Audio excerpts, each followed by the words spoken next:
اور ہمارے جتنے بھی دیوبند کے اکابر قریب میں گزرے ہیں نا، ان میں تقریباً سب میں اسی قسم کا تقوی ہے. تقوی تھا بھی اور اب بھی ہے. اب بھی ہیں ایسے لوگ میرے علم میں، ایسے علماء جو سخاوت کا دریا ہیں، ایسے اللہ کی راہ میں اڑاتے ہیں، ایسے اڑاتے ہیں آپ دیکھ کے حیران ہو جاؤ کہ ان کو ڈر نہیں لگتا کہ کل فاقے نہ آ جائیں. تو مجھے وہ حدیث یاد آتی ہے، انفق یا بلال ولا تخش من ذی العرش اقلال. نبی نے حضرت بلال سے کہا ہے بلال اللہ کی راہ میں خرچ کر اور عرش والے سے فقر کا خوف مت کر. تو اللہ کے لیے کر رہا ہے، اللہ تجھے فقر و فاقہ میں نہیں ڈالے گا. مگر علماء نے کہا یہ اس کے لیے جس میں توکل بہت ہو، کیونکہ بعض دفعہ اللہ کی طرح سے آزمائش آتی ہے تو وہ بھینس والا قصہ بھی ہو جاتا ہے بعض دفعہ. ٹھیک ہے نا، پتہ چلا آپ نے صدقہ کیا، اب پیسے ہی نہیں ہیں تو اب کاروبار میں انویسٹمنٹ جتنی تھی وہ ساری غریبوں کو کھلا دی، اب بیٹھے ہوئے ہیں. تو آزمائشیں بھی آتی ہیں. تو جو آزمائشوں کو برداشت کر سکتا ہے اس کے لیے تو اتنا تقوی ہے. نارمل آدمی کو ایسا حکم نہیں ہے. نارمل کو یہ ہے کہ بھائی اتنا انویسٹ کرو، اتنا لگاؤ. کتنا انویسٹ کرو اس کا ایک فارمولہ بتا دیتا ہوں. علماء کہتے ہیں آپ کی جو تنخواہ ہے نا، 1 سال کی تنخواہ آپ اسٹور کر لیں پہلے سے ایڈوانس میں، تاکہ آج اگر جاب چلی گئی تو 1 سال تک آپ کے جاب تلاش کرنے کا آپ کو موقع ملے، اور اس دوران آپ کیا کریں؟ بولو بھائی. خاص مثال 1 لاکھ اگر کسی کی تنخواہ ہے تو 12 لاکھ وہ جمع کر کے اسلامی بینک میں یا کہیں بھی کوئی پلاٹ لے کے ڈال دے. سمجھ میں آ رہی ہے بات؟ تاکہ اگر آج جاب کبھی چلی بھی جاتی ہے نا تو پھر لوگوں کے سامنے ہاتھ پھیلانے نہ پڑیں، اور پھر کم میں گزارا بھی نہیں ہوتا نا. جب 1 لاکھ کا عادی ہو گیا تو 50 میں گزارا بھی نہیں ہوگا. عادت خراب ہو جاتی ہے نا. اپنی نہیں ہوتے بیگم بچے ماریں گے پکڑ کے، بولیں گے وہ برگر کھلا رہا تھا ابھی پاپے پہ لے آیا ہمیں، وہ نہیں کھائیں گے پھر. تو 1 سال کا کیا کر لو؟ اسٹور، یعنی پہلے سے محفوظ کر لو.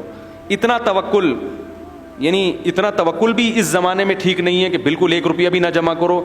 اور علماء کہتے ہیں 1 سال سے زیادہ جمع کرنا یہ توکل کے خلاف ہے. اس کا مطلب سارا اپنا ہی پہ نظر ہے، اللہ پہ نظر بالکل بھی نہیں ہے. تو اعتدال کا راستہ یہی ہے، 1 سال کی تنخواہ اور پھر جتنی آ رہی ہے نا اسے بچاؤ نہیں، پھر کھاؤ بھی اور کھلاؤ بھی. صدقات و خیرات بھی کرو، خود بھی کھاؤ، دیسی گھی میں پراٹھے بنا کے کھاؤ، دیسی گھی میں کھانا بنا کے کھاؤ. یہ نہ بولا کرو پیسے ہی نہیں ہیں.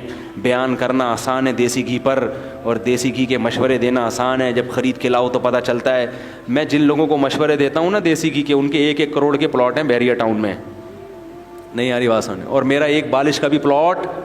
پھر بھی میں کوشش کرتا ہوں اچھے آئل میں کھانا پکا کے کھاؤں. میں کئی دفعہ جوڑیا بازار میں رنگے ہاتھوں پکڑا گیا ہوں. جوڑیا بازار میں کبھی تلوں کا تیل نکلوا رہا ہوں، کبھی سرسوں کا نکلوا رہا ہوں. لوگ کہتے ہیں کیا کر رہے ہو بھائی؟ میں نے کہا بھائی گھر میں آئل کیسا ہونا چاہیے؟ اچھا ہونا چاہیے. کیا خیال ہے؟ کوکنگ آئل کون سا ہونا چاہیے؟ کسی بھی حکیم سے پوچھو، سب سے بہترین کوکنگ آئل تلوں کا تیل ہے. سمجھ رہے ہو؟ جنرل نالج کے لیے بتا، نالج یعنی نالج تو ایسی ہے.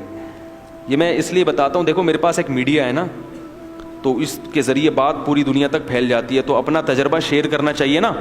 تو خیر کی بات ہے، لاکھوں ملین لوگوں تک پہنچ جائے گی. کوکنگ آئل میں آج کل جو حکیم لوگ کا تجربہ ہے، کچھ ڈاکٹروں کا بھی، وہ کہتے ہیں سب سے بہترین کوکنگ آئل کون سا ہے؟ تیل خریدیں اور اپنے سامنے تیل نکلوائیں. سمجھ رہے ہو؟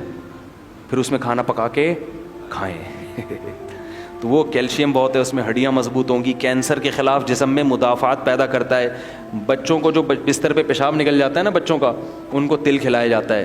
تو وہ تیل کھلائیں گے تو بچوں کا مثانہ بھی کیا ہوگا؟ مضبوط ہوگا. یہ پیشاب نکلنے کی بیماری بھی بچوں کی ختم ہوگی، مگر مہنگا پڑے گا. تو پلاٹ خریدنے سے بہتر ہے اس باڈی کے پلاٹ کو کیا کرو، اس کی فکر کرو پہلے.